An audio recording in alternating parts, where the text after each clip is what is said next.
Salut tout le monde, moi c'est Meg et bienvenue sur The World of Meg. Alors aujourd'hui, on se retrouve pour une toute nouvelle vidéo.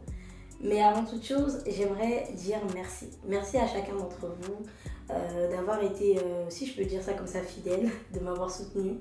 Que ce soit par des abonnements, par des likes, par des commentaires. Franchement, merci beaucoup. Ça fait tellement plaisir et merci beaucoup pour vos retours par rapport à une conversation avec Meg. C'est pas fini, mais je tiens quand même déjà à vous dire merci. Alors, comme je vous disais tout à l'heure, aujourd'hui on se retrouve pour une toute nouvelle vidéo, mais pas que. C'est aussi le tout premier épisode de mon podcast solo Wisdom Place. Comment vous expliquer que en vrai c'est une suite logique.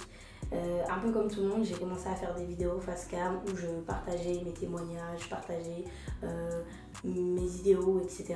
Et en fait, depuis le début de cette année, comme vous le savez, j'ai lancé mon tout premier podcast, Une conversation avec Meg. Mais pour moi, il manquait un petit peu quelque chose. Donc je me suis dit, je peux pas tout mettre sur une conversation avec Meg, mais par contre, je peux aussi créer autre chose. Et donc, logiquement, je me suis dit, je vais revenir un petit peu sur ce que j'avais l'habitude de faire, mais que je n'ai pas pu faire de manière beaucoup plus déployée, si je peux dire ça comme ça, parce qu'il me manquait beaucoup de temps et j'avais plein d'autres priorités. Mais je vais le structurer, le cadrer un peu plus, et voilà comment Wisdom Place a été mise en place. Je crois vraiment qu'on est capable de faire ce qu'on veut, de devenir qui on veut, à partir du moment où on commence à élever ses standards de vie. Et pour moi, la meilleure manière pour élever ses standards de vie, c'est de grandir en sagesse. Alors voilà pourquoi Wisdom Place existe. On va beaucoup parler, en toute sincérité, comme d'habitude, de cœur à cœur. Vous allez peut-être apprendre à mieux me connaître. Clairement, vous allez en apprendre encore plus sur moi. Mais je vais essayer avec tout ce que j'ai pu vivre grâce au Seigneur, de partager toutes les choses que Dieu m'a apprises sur lui, sur sa parole. Et de vous partager en fait toutes ces sagesses, moi j'appelle ça comme ça, des sagesses, la sagesse de Dieu que j'ai pu acquérir pour qu'ensemble on puisse aller de l'avant. Donc voilà pourquoi Wisdom Place a été créé. J'avoue, pour cette première série, je me suis vraiment posé la question, par où est-ce que je vais commencer? Parce que j'ai tellement de sujets que j'aimerais aborder. Et la dernière fois, je regardais la télé et je suis tombée sur les infos, et ça parlait de rentrée scolaire, du début, des nouvelles réformes, bref, etc. Et je me suis rendu compte que septembre, c'est vraiment toujours ça, la reprise, on reprend les choses, on recommence des nouvelles choses, on recommence des choses, on débute de nouvelles choses et tout ça. Et je me suis dit, ça doit être tellement frustrant pour une personne qui parfois sait même pas par où commencer, mais qui a envie de reprendre les choses en main, qui a envie de reprendre sa vie en main, sa vie physique, sa vie émotionnelle, sa vie spirituelle, j'en sais rien. Ça doit être tellement frustrant. Et donc je me suis dit, let's go. Let's go, parler un petit peu de ce sujet qui peut peut-être être cause de frustration ou pas. Parce que je pense que je peux aider à mon niveau. Donc je me suis dit, voilà, parlons de ce sujet. Et j'avoue, pour simplifier la conversation, simplifier la compréhension, et tout simplement parce que pour moi, c'est toujours les 3 points qui reviennent lorsque je fais, on va dire, le bilan et que je décide de prendre des nouvelles décisions pour ma vie. C'est toujours d'abord le côté, il y a une partie spirituelle, une partie émotionnelle et il y a une partie physique. Pour moi, si aujourd'hui j'ai envie d'évoluer, je reviens toujours sur ces 3 notions, le spirituel, l'émotionnel et le physique. Parce qu'en fait, si tu te remets en cause, tu te remets en question plutôt, excusez-moi, sur ces sujets-là, et je pense vraiment que tu peux vraiment évoluer. Et donc pour ce premier épisode, on va parler de cette notion de se reprendre en main spirituellement. Qu'est-ce que ça veut dire se reprendre en main spirituellement? Alors déjà, gros disclaimer, je suis pas là pour... Je vais pas commencer à vous dire faut commencer à faire ci, faut commencer à faire ça et tout ça. Mais j'avoue que la première chose qui me vient en tête quand je me suis posé cette question-là, quand je me suis posé la question ça veut dire quoi se reprendre en main spirituellement, c'est la notion de revenir à Dieu. Genre je me suis dit, j'ai l'impression que beaucoup de gens, et souvent quand c'est la rentrée, etc., c'est toujours un truc que les gens se posent, comment revenir à Dieu, comment être un peu plus Tu sais, c'est un truc qui revient beaucoup, genre ce côté de revenir à Dieu, revenir à son premier amour et tout ça. Bon, pour les plus, ceux qui disent un peu plus, il a pu revenir à mon premier amour, mais ouais, c'est toujours revenir, vous voyez, à Dieu, à cet état initial, à cette relation qu'on avait, l'intimité avec Dieu. Et, j'avoue, au début, j'ai cherché, mais j'ai essayé de chercher des trucs, de voir un petit peu ce que la parole dit et tout ça. Et la seule chose qui m'a convaincue pour répondre, la seule chose en fait qui pour moi faisait sens, c'est que déjà, revenir à Dieu. Bah, tu sais quoi? Crois. En fait, c'était, je sais pas pourquoi vous expliquer ça, mais pour moi, en fait, c'est la seule chose qui avait du sens. Je vous ai déjà fait une vidéo sur la consécration. N'hésitez pas à aller la voir sur YouTube, surtout si vous m'écoutez sur les plateformes de podcast. Mais en fait, là, c'est différent.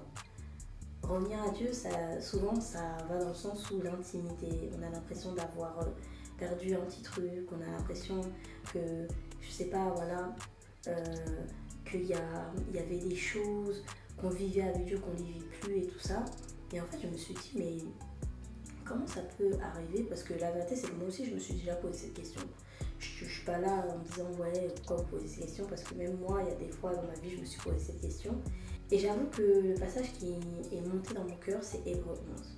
Or, sans la foi, il est impossible de lui être agréable. Genre juste cette partie-là. Je me suis dit, attends, sans la foi. Et en fait, je me suis rendu compte que parfois, j'ai réfléchi en fait. Je me suis dit, mais la dernière fois que je me suis posé cette question, c'était pourquoi? Et j'avoue que là, je vous raconte un petit peu ma petite story time. La dernière fois que je me suis posé cette question-là, je me suis dit, il y a un truc, je sais pas c'est quoi, mais c'est bizarre. Et quand j'ai pris le temps de prier, la conviction que j'ai eue dans mon cœur, c'est que j'avais mis ma foi ailleurs, dans les occupations. On connaît tous cette parabole de Marie et de Marthe. Enfin, les gens qui connaissent la Bible, vous la connaissez. En fait, j'étais occupée, donc j'étais occupée par plein d'autres choses au point où j'en ai oublié même Dieu lui-même. Et si en cette rentrée, tu te dis, ouais, j'ai envie de me reprendre en main, etc. Mais juste la foi en Dieu. Commence pas à vouloir te dire, ouais, je vais plus servir, je vais plus prier, je vais plus lire la parole. Je dis pas que c'est mauvais. Au contraire. Si tu commences par la bonne chose, qui est simplement de te rappeler le pourquoi. Christ Jésus, mort à la croix, ressuscité. Grâce à lui aujourd'hui, je vis. Je suis enfant de Dieu. Si tu commences à te rappeler du pourquoi, en fait, de base, cette relation existe, c'est le sacrifice de Jésus et aujourd'hui, toi, tu es rentré dans une relation avec le Père, et bien le reste viendra. Le reste, ça va se faire normalement. Je dis pas que il faut pas faire. Je dis juste que il faut se repositionner. Il faut se rappeler de l'essentiel. L'essentiel, c'est Christ.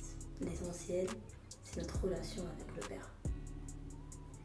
Mais ça, c'est une position de cœur. Parce que parfois, on peut faire des choses, mais on a oublié l'essentiel. Et c'est comme si tu décides, je sais pas moi, de voyager, mais tu oublies ton passeport. Tu peux tout planifier, mais si tu as un passeport expiré, tu voyageras pas. Et moi, je vois ça un peu comme ça. Parfois, on fait plein de choses, on planifie plein de choses, mais on oublie l'essentiel, Dieu lui-même. La foi, c'est ça le plus important. Et parfois, on a l'impression de s'être éloigné parce qu'on a mis notre foi dans ce qu'on fait, dans ce qu'on prépare, dans toutes ces choses-là, dans les temps de prière. Mais on a l'impression qu'on est loin malgré tout ça. C'est parce que notre foi n'est sûrement pas au bon endroit. Parce que quand la foi est au bon endroit, et bien tout le reste, que ce soit les temps de prière, que ce soit le fait de lire la parole, que ce soit de notre vie à l'église, dans notre église locale, etc. Ça se fait naturellement. Et au contraire, on veut être encore plus... En fait, on est encore plus motivé pour tout ça parce qu'en fait, on sait que ça, c'est juste un résultat de notre relation avec Dieu, dans laquelle, en fait, une relation où la vérité, on ne fait même pas grand chose. Parce que moi, j'ai juste cru. Et le Seigneur, il vient et il dispose tout. En tout cas, tout ça pour vous dire que si aujourd'hui tu te poses la question et tu te dis ouais, comment, etc. La seule chose que moi je peux te dire, si tu veux reprendre ta vie en main spirituellement, c'est reviens à ton premier amour, qui est le Seigneur. Reviens à ce premier amour. Refocalise-toi sur l'essentiel. Ta relation avec Dieu, qui commence avant tout avec ta foi. Avec ta foi. Ta foi. Mais en vrai, reviens vraiment à l'essentiel. Christ. Et après, tout le reste va découler.